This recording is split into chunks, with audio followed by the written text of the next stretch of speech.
Mwiriwe, murakaza neza muri Tohoza Inoti.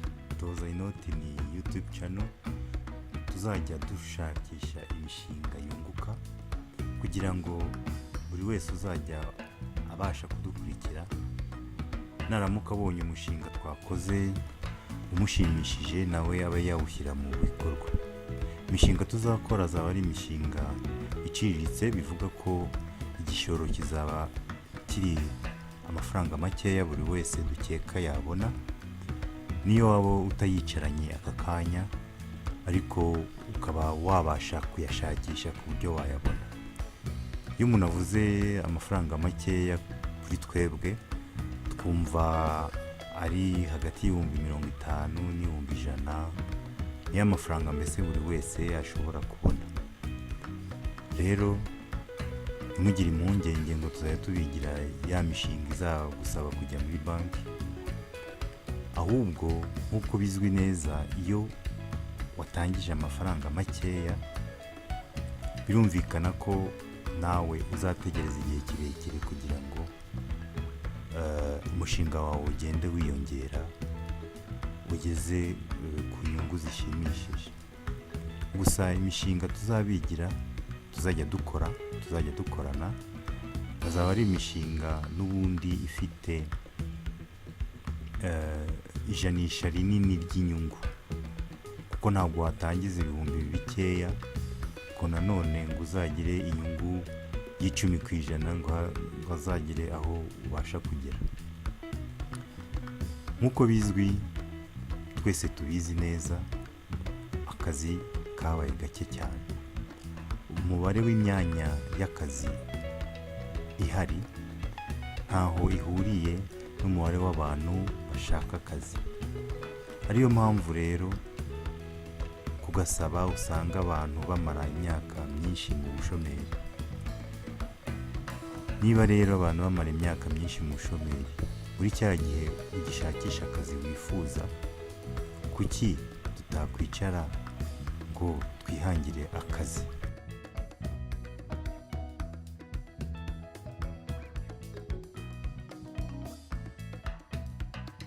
Abantu benshi bajya bibaza, ese hagati yo gukorera abandi, hagati yo kwaka akazi no kukihangira, icyiza ni ikihe?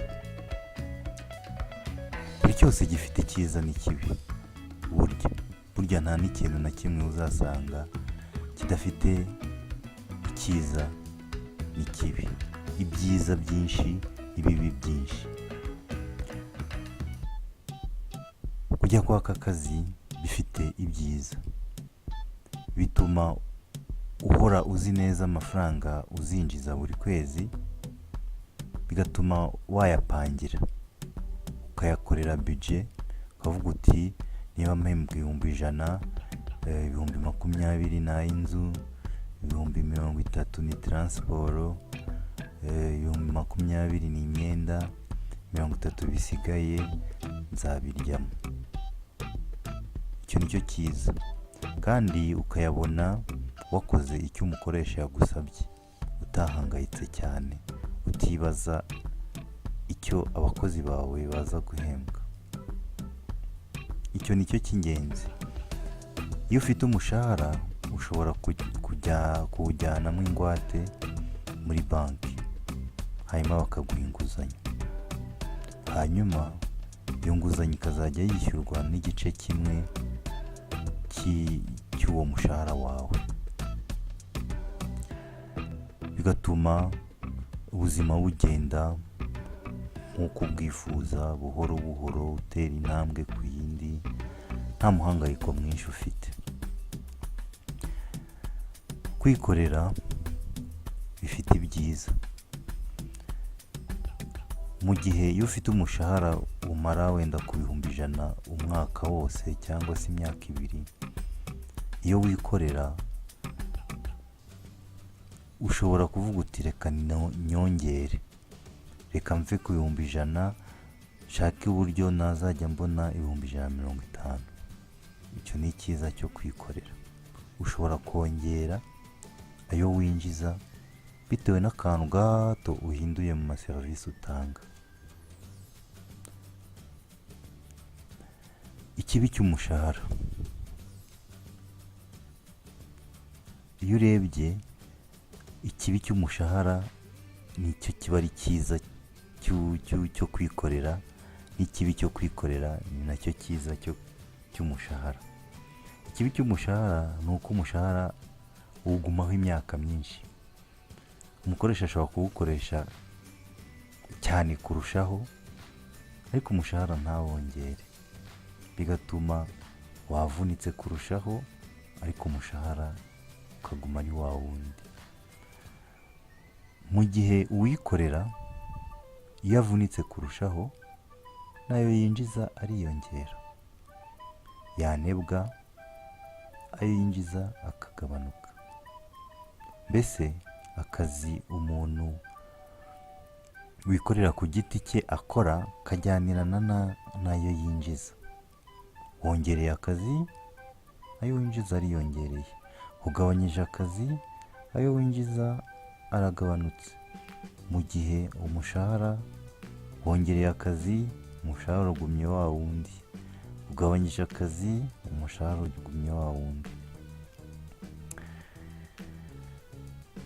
Ikibi cy'akazi rero ni uko nanone uhora ufite ubwoba bw'uko kazahagarara, cyangwa ko bazakwirukana, cyangwa ko umukoresha wawe azahomba. Mbese ukabura umugati, ukibaza icyo wakora uramutse nta kazi ufite. Uwikorera we nta bwoba aba afite bwo kubura akazi, kuko niba wenda yacuruzaga ibijumba akabona ibijumba bitakigenda neza, aratangira ubucuruzi bwa telefoni, ubuzima bukomeze, akomezanya akazi yayihangiye. Yego ashobora guhomba nabyo, ariko akongera agashakisha igishoro. Mu gihe umuntu w'akazi ashobora kwirukanwa, guhagarikwa, akongera agashaka akazi atizeye kubona. Undi mu gushakisha igishoro aba afite amahirwe menshi yo kubona igishoro.